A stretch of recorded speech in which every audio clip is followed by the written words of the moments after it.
Hi, it's Lynn from Soft Squares. We're going to open the Sew What box for the month of July.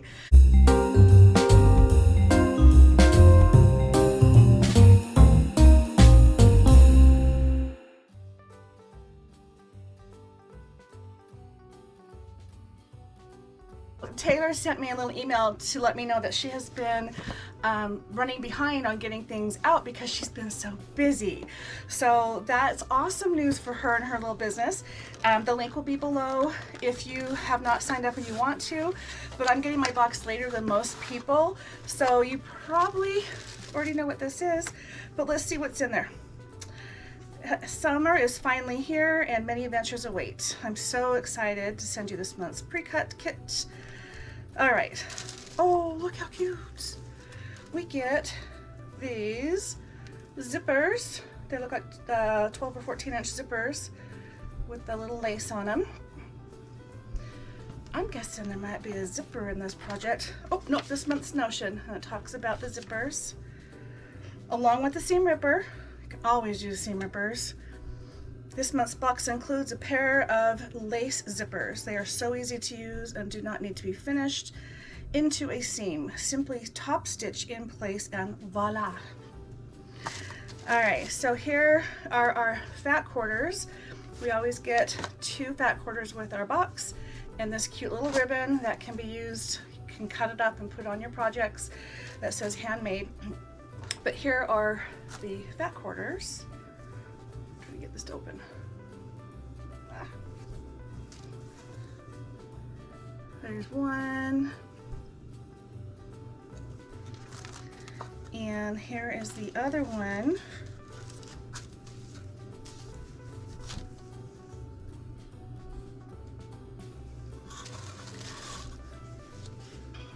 Together. There. Okay, what else is in this box? Our project. It is a zippered shoe carrier. Zippered shoe carrier. What they send you, pre-cut cotton fabrics, a 20-inch zipper. So now what I'm reading are things that are actually in this box, not that I've already shown you. So there's a 20-inch zipper in here for the project. There's video and written instructions, 110-yard thread of spool, thread spool, and sewing pins, sewing machine needle, PDF patterns too, so you can make more.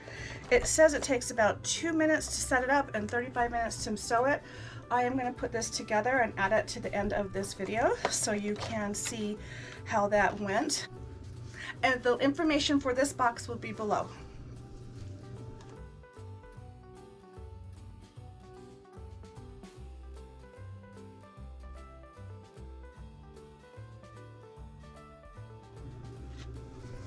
By the way, this t-shirt is another new one I have, and you get to pick your color. And there's actually a red heart that is hard to see because of the color of the shirt that I picked. But it's available in my Etsy shop. The link is also below.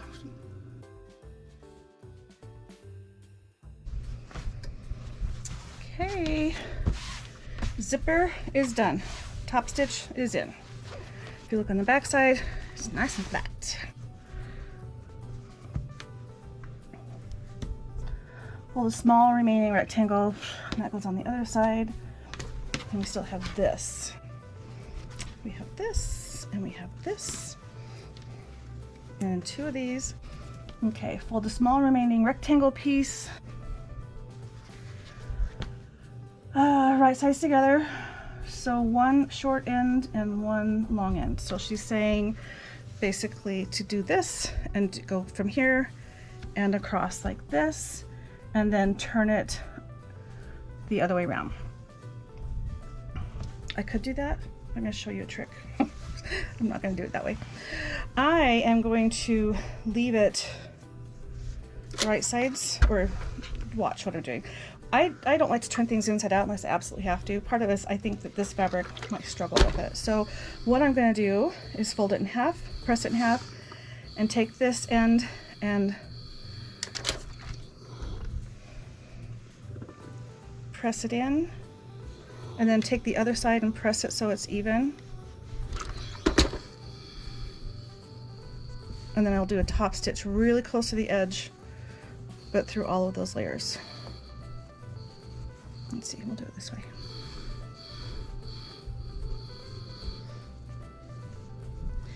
And this will give us our handle without having to worry about a turning tool or stretching the fabric.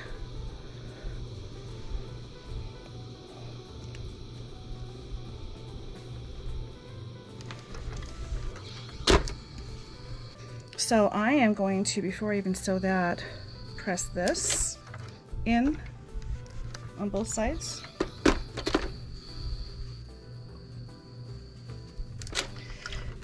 And now I'm going to press up here, across, and down, but all my edges are folded under.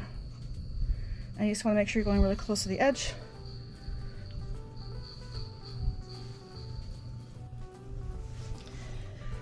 I am done with that. I lost my scissors. So what I did is, the biggest difference between doing it this way and the way she suggested is you're going to have a seam that's exposed.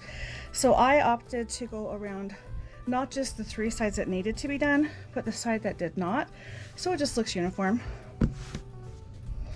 And you can hardly see it anyway, but there we go. There's our strap. So let's go back to this. I went right to step 3 to do this with the remaining pair of rectangle strips. So 1 to each short end. This is what goes there. This is the other rectangle. 2.5 inches is here.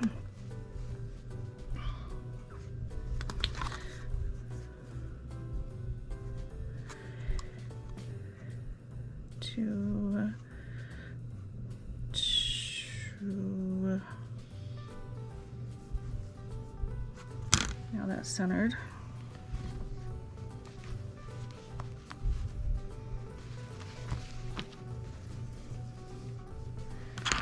And if I do the same over here, 2.5 inches in.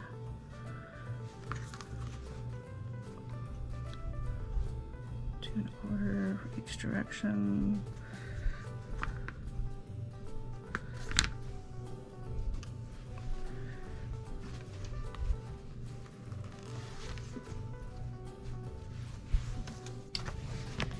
All right, so I am taking the pins out, which are kind of hard to see the print, but there's our handle. So a little tip, what I did is, you saw how I centered them, I got them where they need to be.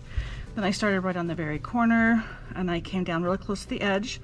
And then when I got to the very end, I went over the edge so that it will enclose the stitching off the edge.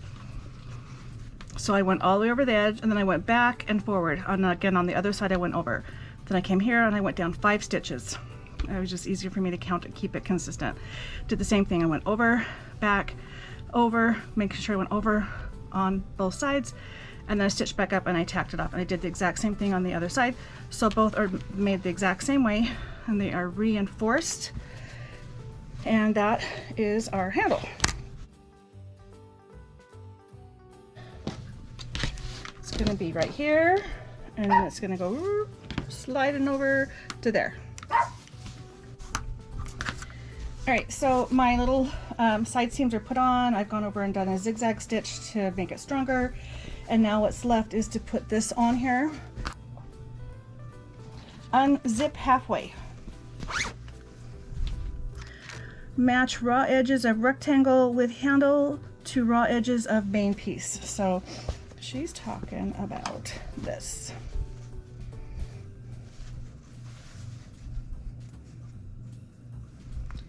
All right, I am done. I have sewn this on. It was actually way easier than I thought it would be. And I just keep it straight. When I get to the corner, I put my needle down in the corner down here and pivot and just make it straight, and off I go. And I've gone around and done my zigzag, and I'm seeing that this particular fabric is really good at fraying. So I'm just trying to kind of trim those up a little bit. But you're gonna need some reinforcements. Okay, so now we're gonna turn this right side out. Okay, so I'm poking the corners out. I'm very impressed with myself for making this. It kind of looks like a bowling bag, but it's for shoes. Okay.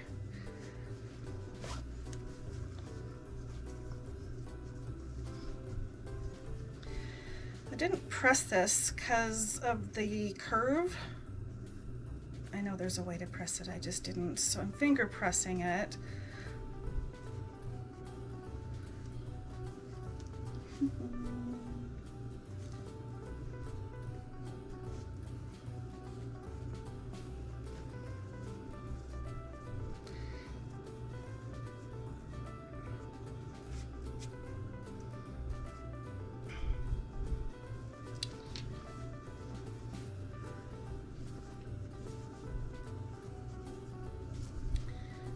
Just giving it a little crease, a finger crease where that seam is that I just did on the curve. Finding loose threads in there too.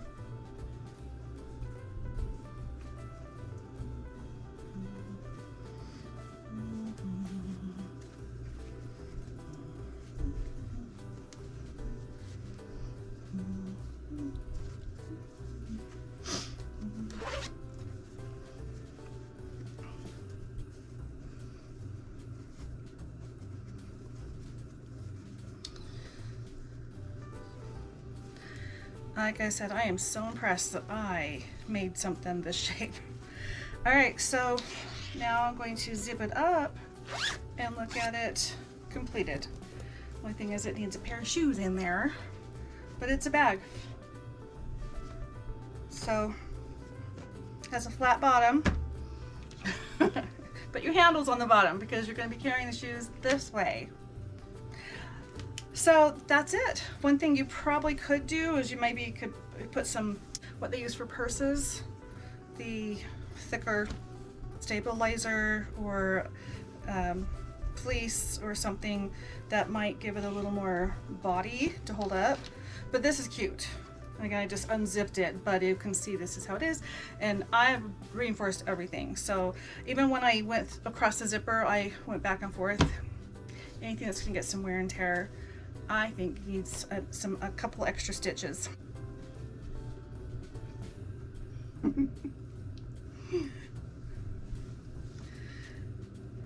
It looks a lot better when it has something in it.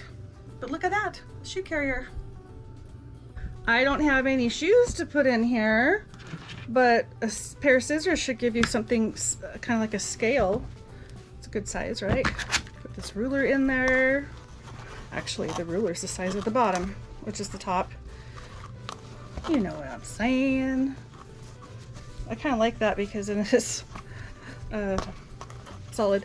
Okay, so you can do all kinds of things with this. We're done. Ta-da. So, we're done. And that's it for the Sew It box.